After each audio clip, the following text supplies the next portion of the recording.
Goosebumps एक रहस्य भरी कहानी। रात के 12 बज चुके थे। हल्की बारिश की बूंदें खिड़की से टकरा रही थीं और बाहर का मौसम एक डरावना सा सन्नाटा फैला रहा था। रिया अपनी किताबों में खोई हुई थी जब अचानक उसे अपने हाथों पर कुछ महसूस हुआ। एक सिहरन, एक झुरझुरी गूज़बम्प्स। उसने खुद से पूछा, ऐसा क्यों होता है?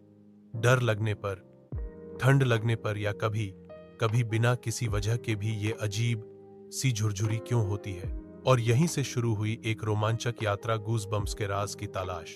रिया ने अपने लैपटॉप पर रिसर्च करना शुरू किया। उसे पता चला कि गूज़बम्प्स एक प्राकृतिक प्रतिक्रिया है जिसे वैज्ञानिक भाषा में पिलो एरेक्शन कहा जाता है। जब इंसान डरता है या ठंड लगती है, तब उसके दिमाग में मौजूद हाइपोथैलेमस एक सिग्नल भेजता है जिससे शरीर की त्वचा के रोम छिद्रों के पास की मांसपेशियां सिकुड़ जाती हैं। इससे बाल खड़े हो जाते हैं और त्वचा पर उभार दिखाई देने लगते हैं, यानी गूज़बम्प्स।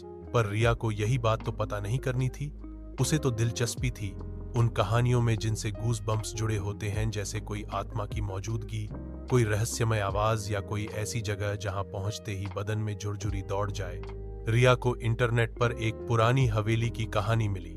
बताया गया था कि उस हवेली में रात के वक्त अजीब सी सिसकियां सुनाई देती थीं। जिसने भी वहां रात बिताई, उसने बताया कि उनके शरीर पर बिना किसी कारण के गूज़बम्प्स हो जाते थे। ना ठंड, ना डर, फिर भी ऐसा महसूस होता जैसे कोई अदृश्य चीज उन्हें छूकर निकल गई हो।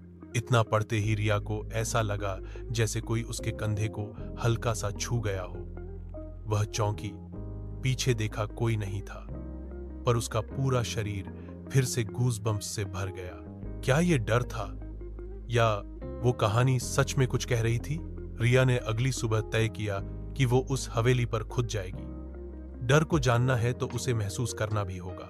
3 दिन बाद वो हवेली के सामने खड़ी थी। हवा में एक अजीब सी ठंडक थी। जैसे ही उसने पहला कदम अंदर रखा, दीवारों से एक सरसराहट की आवाज आई और उसके पूरे शरीर में फिर से वही झुरझुरी दौड़ गई, गूज़बम्प्स। पर रिया अब डर नहीं रही थी। अब वो समझ चुकी थी कि गूज़बम्प्स सिर्फ डर की निशानी नहीं है, ये शरीर का एक संकेत है, कुछ असामान्य घट रहा है और शायद कोई हमें देख रहा है। सीख: गूज़बम्प्स केवल एक जैविक प्रक्रिया नहीं, बल्कि हमारी संवेदनाओं का संकेत भी है। कभी कभी ये हमें खतरे से पहले आगाह करते हैं, तो कभी किसी रहस्य के करीब पहुंचने का इशारा देते हैं।